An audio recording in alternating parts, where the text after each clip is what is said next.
লিবিয়ার উপকূলে ভূমধ্যসাগরে নৌকাডুবিতে ৮ বাংলাদেশির মৃত্যু হয়েছে বলে জানিয়েছেন পররাষ্ট্র মন্ত্রণালয়ের মুখপাত্র মোহাম্মদ রফিকুল আলম। গত ১৮ ডিসেম্বর লিবিয়ার উপকূলে ভূমধ্যসাগরে এই নৌকাডুবির ঘটনা ঘটে বলে জানান তিনি। মঙ্গলবার ২৪ ডিসেম্বর পররাষ্ট্র মন্ত্রণালয়ের সাপ্তাহিক ব্রিফিংয়ে মুখপাত্র এ তথ্য জানান। মুখপাত্র জানান ১২১ অভিবাসী বহনকারী একটি নৌকা গত ১৮ ডিসেম্বর লিবিয়ার উপকূলে ভূমধ্যসাগরে বিধ্বস্ত হয়েছে। লিবিয়ার নৌবাহিনী ঘটনাস্থল থেকে ৮২ জনকে জীবিত উদ্ধার করেছে এবং কমপক্ষে ১৫ জনের মৃতদেহ উদ্ধার করেছে।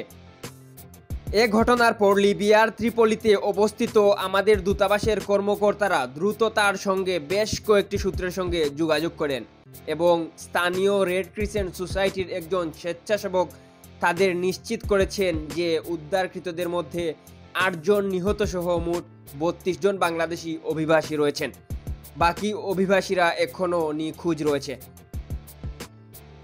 জীবিতদের বর্তমানে ত্রিপলি থেকে ৮০ কিলোমিটার পশ্চিমে অবস্থিত জাওয়াইয়া সিটিতে রাখা হয়েছে এবং মরদেহ পাবলিক প্রসিকিউশনের তত্ত্বাবধানে জাওয়াইয়া হাসপাতালে রাখা হয়েছে।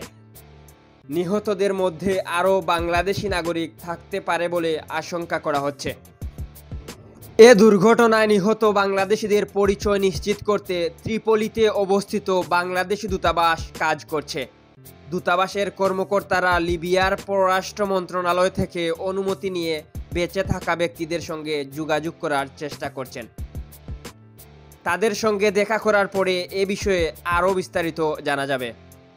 এম কে তুহিন, আধুনিক ডেস্ক।